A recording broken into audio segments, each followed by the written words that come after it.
Good day, folks. Time for another travel tip video, and today I want to talk to you about passports and visas. Let me start by saying that I always recommend to anyone traveling to any country or outside your own country, always have a passport.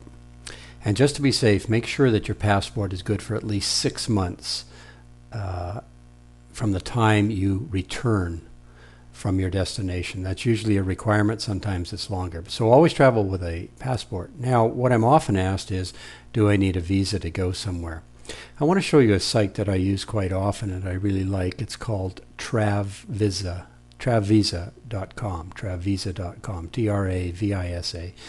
Travisa.com. And what this site does is allow you to ascertain the visa requirements for not only U.S. citizens, but other citizens going to other countries, finding out what the visa requirement is, if there is any at all, to get into that country. So let me point out, if you go down here to Visa, click on Visa, and what I want to do here is show you how you can quickly determine a visa requirement for any particular country. Now, what you're seeing right now on the screen is visa requirements for U.S. citizens.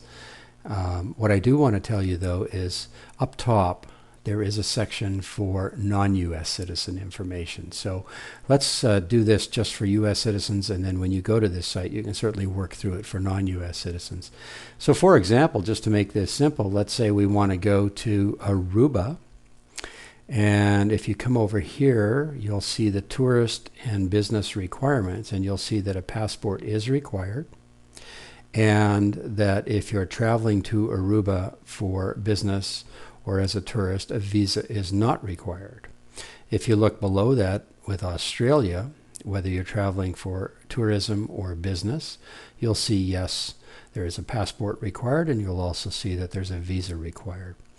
So one of the other things I wanted to show you that's cool about Travisa's site is if you click on the country that you're wanting to go to, another window will open up for you, and you'll get some additional information on that country and the visa requirement and entrance and exit requirements. Over on this side, you'll see a visa instructions sheet. You'll have access to travel warnings and immunizations, etc., and even a map. So Travisa is an excellent site for determining the visa requirements. I think you'll like this. And again, as I said before, when you do go to the visa area and you're not from the U.S., so you want information for non-U.S. citizens, click up here. And all you need to do is click on your destination. In this case, let's say it's, Belize. Been there, love that place. And your citizenship, and let's say in this case I'm a French citizen. When you click on go, you will see the requirements for French citizens.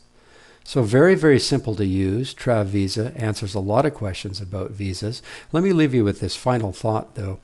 As good as these sites are, and Travisa is one of the best, I always recommend too that you may want to contact the consulate of the country to which you are traveling and make sure that everything is still current here. If you do want to get a visa, you have multiple choices. You can go directly to a consulate. Now, some consulates require you to be there in person rather than send it in by mail, which means you have to part with your passport when you do send it in by mail, or you need to appear in person. So, balance that off with going through a service like Travisa.